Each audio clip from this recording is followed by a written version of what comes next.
ജീവനാകുന്ന നിത്യസത്യവചനത്തിനായി ഞങ്ങൾ അങ്ങയെ സ്തുതിക്കുന്നു. യേശുവേ, അങ്ങയുടെ പരിശുദ്ധാത്മാവിനെ നൽകി അങ്ങയുടെ മാഹാത്മ്യം കാണുവാൻ ഞങ്ങളുടെ ഉൾക്കണ്ണുകളെ തുറക്കണമേ.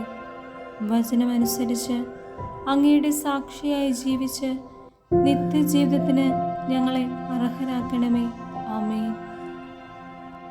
സങ്കീർത്തനങ്ങൾ 14-ാം അധ്യായം 1 മുതലുള്ള തിരുവചനങ്ങൾ.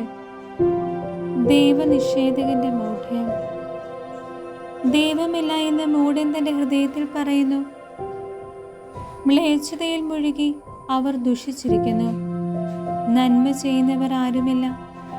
കർത്താവ് സ്വർഗത്തിൽ നിന്ന് മനുഷ്യമക്കളെ നോക്കുന്നു. ദൈവത്തെ തേടുന്ന വിവേകികൾ ഉണ്ടോ എന്ന് അവിടുന്ന് ആരായുന്നു. എല്ലാവരും വഴിതെറ്റി ഒന്നുപോലെ ദുഷിച്ചുപോയി. നന്മ ചെയ്യുന്നവനില്ല, ഒരുവൻ പോലുമില്ല. ഈ അധർമ്മികൾക്ക് ബോധമില്ലേ? ഇവർ എൻ്റെ ജനത്തെ അപ്പം പോലെ തിന്നൊടുക്കുന്നു. ഇവർ കർത്താവിനെ വിളിച്ചപേക്ഷിക്കുന്നില്ല. അവിടെ അവരെ പരിഭ്രാന്തി പിടികൂടും. എന്തെന്നാൽ ദൈവം നീതിമാന്മാരോട് കൂടെയാണ്. നിങ്ങൾ ദരിദ്രന്റെ പ്രതീക്ഷകളെ തകർക്കാൻ നോക്കും, എന്നാൽ കർത്താവ് അവന് അഭയമായുണ്ട്.